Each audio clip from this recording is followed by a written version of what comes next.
Hello everyone, स्व अध्ययन पर स्वागत है।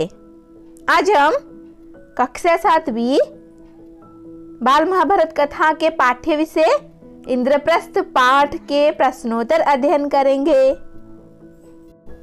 प्रश्न 1, खांडवप्रस्थ कैसी नगरी थी? उत्तर, खांडवप्रस्थ वह नगरी थी जो पुरु, नहुस एवं ययाति की राजधानी थी।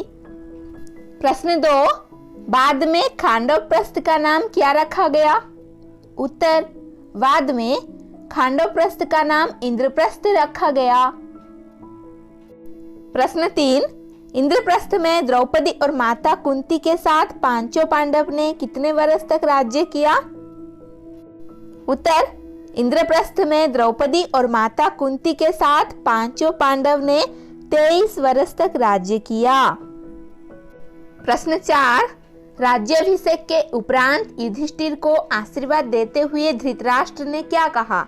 उत्तर, राज्याभिषेक के उपरांत युधिष्ठिर को आशीर्वाद देते हुए धृतराष्ट्र ने कहा कि एक साथ रहने से संभव है कि कौरव और पांडवों के बीच वैर बढ़े, इसीलिए उन्हें खांडवप्रस्थ को अपनी राजधानी बना लेनी चाहिए, जो पुरु, नहुस एवं ययाति की राजधानी थी, और इसे फिर से बनाने का यश और श्रेय पांडवों को ही प्राप्त होगा। प्रश्न 5, किसने किससे कहा?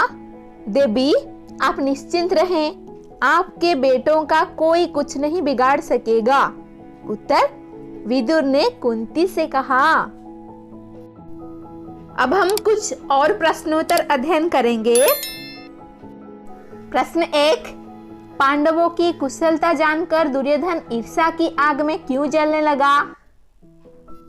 उत्तर, दुर्योधन को जब मालूम हुआ कि पांडवों ने लाख के घर की भीषण आग से किसी तरह बचकर और 1 वर्ष तक कहीं छिपे रहने के बाद अब पराक्रमी पांचाल राज की कन्या से ब्याह कर लिया है और अब वे पहले से भी अधिक शक्तिशाली बन गए हैं, तो उनके प्रति उसके मन में ईर्ष्या की आग और अधिक प्रबल हो उठी। प्रश्न 2, दुर्योधन ने एकांत में धृतराष्ट्र से क्या कहा? उत्तर, दुर्योधन ने धृतराष्ट्र से कहा, पिताजी, जल्दी ही हम ऐसा कोई उपाय करें जिससे हम सदा के लिए निश्चिंत हो जाएं। प्रश्न 3, कर्ण ने दुर्योधन को क्या सलाह दी? उत्तर, कर्ण ने दुर्योधन को पांडवों पर हमला करने की सलाह दी।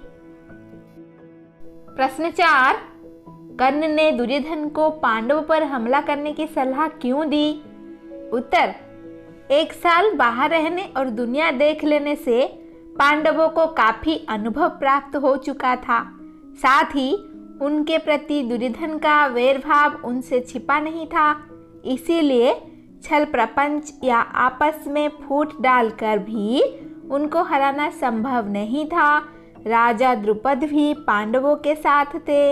इन सब कारणों से ही कर्ण ने दुर्योधन को पांडवों पर हमला करने की सलाह दी। प्रश्न 5, भीष्म और आचार्य द्रोण ने धृतराष्ट्र को क्या सलाह दी?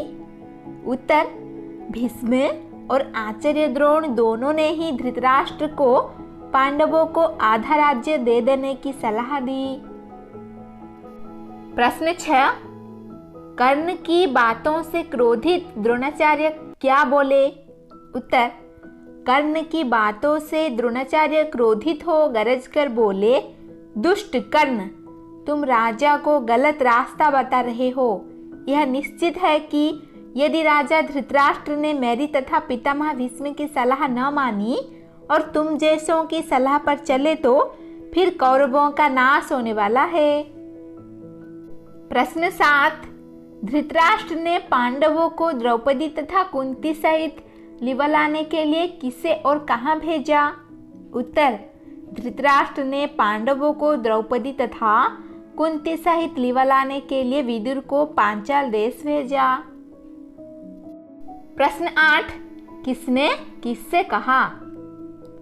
पांडव अभी जीवित हैं। राजा द्रुपद की कन्या को स्वयंवर में अर्जुन ने प्राप्त किया है। ये बात विदुर ने धृतराष्ट्र से कहा। फिर बेटा, तुम बिल्कुल ठीक कहते हो। तुम ही बताओ अब क्या करना चाहिए। ये बात धृतराष्ट्र ने दुर्योधन से कहा। तो फिर हमें कोई ऐसा उपाय करना चाहिए जिससे पांडव यहाँ आए ही नहीं, क्योंकि यदि वे इधर आए तो जरूर राज्य पर भी अपना अधिकार जमाना चाहेंगे। ये बात दुर्योधन ने धृतराष्ट्र से कहा। बेटा, वीर पांडवों के साथ संधि करके आधा राज्य उन्हें दे देना ही उचित है। ये बात भीष्म ने धृतराष्ट्र से कहा। राजन, मुझे यह देखकर बड़ा आश्चर्य हो रहा है कि आचार्य द्रोण भी आपको ऐसी कुमंत्रणा देते हैं। ये बात कर्ण ने धृतराष्ट्र से कहा।